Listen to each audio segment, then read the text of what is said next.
Alongside the darkness, a different future is already taking shape, a future of cooperation, a future of peace.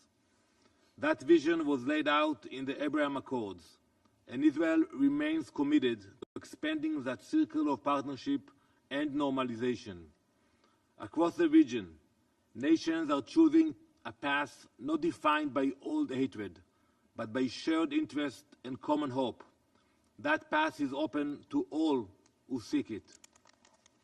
We believe in a peaceful Middle East, one built not on terror tunnels and ballistic missiles, but on innovation, dialogue, and mutual respect.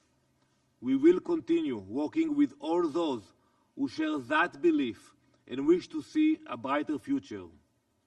We have seen what this region looks like when it chooses war. We have also seen what it can become when it chooses peace. Israel will never stop defending its people, but we will also never stop our desire to reach out and achieve peace. Thank you, Madam President. I thank the representative of Israel for the statement.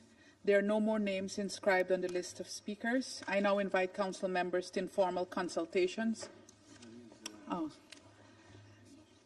The representative of the Observer State of Palestine has requested the floor for a further statement. I give him the floor. Thank you, Madam President. I wonder if that peaceful settlement for the Middle East includes the independent and sovereign state of Palestine, or again, based on the illusion that somehow there is a way to destroy the Palestinian people rather than recognize and implement its rights. We have declared very clearly that we are willing to cooperate and work closely with President Trump and the US administration, with Saudi Arabia and Arab and Muslim countries, with European and global partners to achieve peace, true and genuine peace, just and lasting peace. Let us not distort the meaning of the word. And there is no peace without justice and without upholding international law. There is no peace at the expense of international law and people's lives and rights.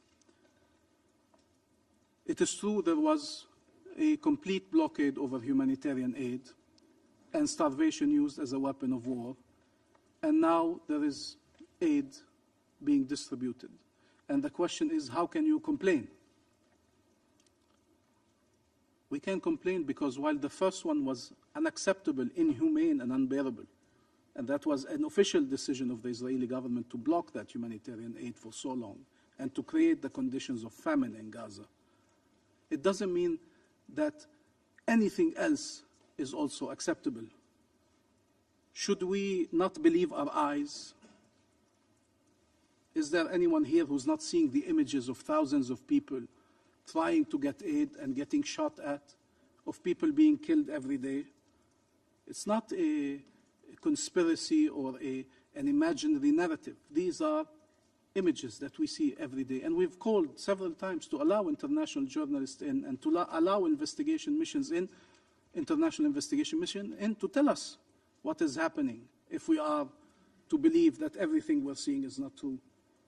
Our people are being treated as cattle. They're being shot at like animals. These are human beings. We shouldn't believe the testimonies of Israeli soldiers saying they were ordered to shoot at the people coming to collect aid while they had no weapons, while they were not an enemy. What if these people that you saw on your TVs every night and every day were Israelis, starving, trying to get aid? What would happen? Every day, 30 Palestinians killed, trying to get aid. So yes, aid needs to be distributed, but needs to be distributed in a dignified manner to all Palestinians, not as a means to forcibly displace them, squeeze them into part of the territory, make them desperate, further humiliate them. We ask to be treated as human beings. That's not too much to ask. And I want to be very clear, when we speak of genocide, in no way do we hold Jews around the world responsible for Israel's actions. These are legal determinations. These are crimes that have a definition. If I say Israel commits war crimes and crimes against humanity and genocide, nobody can answer that we are fueling anti-Semitism, except those who have a confusion between the acts of the Israeli government and the Jews around the world. And that's an unacceptable confusion. We will never go there. Those responsible are those doing the act. And you cannot say that they are responsible because of their identity, nor you can say they are innocent based on their identity. The identity of the perpetrators and the identity of the victims is not relevant here. It is the actions that are being committed. And we can have a legal debate over the qualification of genocide, despite the overwhelming conclusion reached by many legal experts around the world and many organizations around the world that are extremely credible. I think it's more important to focus on ending the killing. But it is not acceptable to use Jewish people or the Holocaust as a shield from holding Israel accountable for the commission of war crimes, crimes against humanity, and genocide. It is irresponsible to do that. It is unacceptable to do that. We believe in international law, all of international law, nothing but international law. We hold ourselves accountable based on that standard. Israel cannot invent its own standard. The same rules apply to all of us. And everyone who breaches these rules should be held accountable. I think enough Palestinians' lives have been lost to finally reach that conclusion. There is nothing that justifies massacres. Nothing. You cannot say my right to security, you cannot say my right to existence, you cannot use big words to hide behind them and justify massacres. We want shared life, 2 states, Palestine and Israel. We are very clear. And I wish we could have that clarity from the other side. 2 states, Palestine and Israel.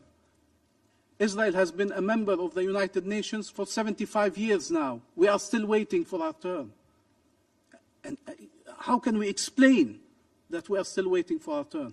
How can we explain that our people are still not free all these years? That they have to fulfill a threshold, reach a threshold that no other country around the earth has been asked to meet. The same rules for everyone, a right to life for everyone, a right to security for everyone, a right to freedom for everyone, respect for human dignity for everyone. The representative of Israel has asked for the floor to make a further statement. I give him the floor. Thank you, Madam President. The representative of Palestine spoke for so long, but at your speech, you forgot to mention the responsibility of Hamas. Why are you afraid from Hamas? I will not answer all your lies. I will ask you one question. Can you agree with me and with my colleagues that there is no future for Gaza with Hamas in Gaza? Can you agree on this sentence, that the future of Gaza will not include Hamas? If you say yes, we can talk about everything. You blame us and we blame you. That's the core of the conflict. We don't want to destroy the Palestinian people. We are not fighting the Palestinian people. We are fighting Hamas, the terrorist organization who brought you to where you are today. So if you claim that you represent the Palestinian people, be responsible, be brave, and agree with me today that the future of Gaza will not include Hamas. I thank the representative of Israel for his statement, and the representative of the Observer State of Palestine has asked for the floor to make a further statement, and I give him the floor, and this will be our last statement in the meeting. Thank you, Madam President. I wonder if this is not you attempting to destroy Palestine, what it is. We heard that you are taking all the precautions not to harm civilians. I can only imagine what it would be if you were not taking these precautions.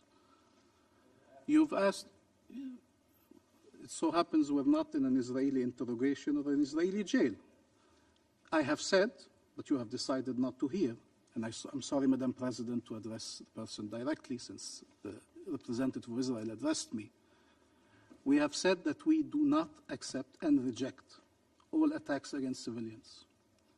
We have said that we are willing to take our responsibilities in governance and security in Gaza tomorrow. Sole responsibility. That means there's no Hamas ruling in Gaza. That means there's no weapons there except in the hands of the Palestinian official government. We have a policy of 1 state, 1 law, 1 gun, 1 government. But you are undermining that Palestinian government who wants peace. You are preventing that from happening. The more we delay the ceasefire, the more killing there is. Instead of arriving to that solution proposed by Palestine, the region, and the world, to have a Palestinian government operating in Gaza with regional international support, with the deployment of forces upon our invitation, you are denying that state. And there's always a reason. It's Hamas, it's this, it's that, it's you didn't say this or you should do that. Look at everything we have done and everything we have said and tell me where Israel has done anything that matches the level of commitment we have shown. Your Knesset is voting against the Palestinian state. Your officers are destroying it on the ground. You can claim you're not trying to destroy it, but again, people have eyes. Does Israel recognize the state of Palestine? Say it. Then that would be an important meeting. We would finally have achieved the breakthrough that you believe in a Palestinian state living side by side with Israel. So there are solutions to all the problems as long as we are finally in a context where our rights are recognized, where both sides' security can be guaranteed. Israel claims a right to do anything under the pretext of security. That is not possible. No other state could behave this way. So I think we've been clear. We cannot be clearer.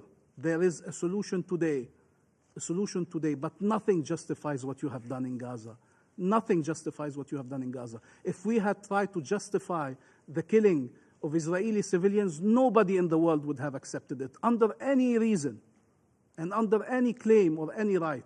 Therefore, your systematic killing of Palestinian civilians can never be justified. We are not lesser human beings. We are not expendable.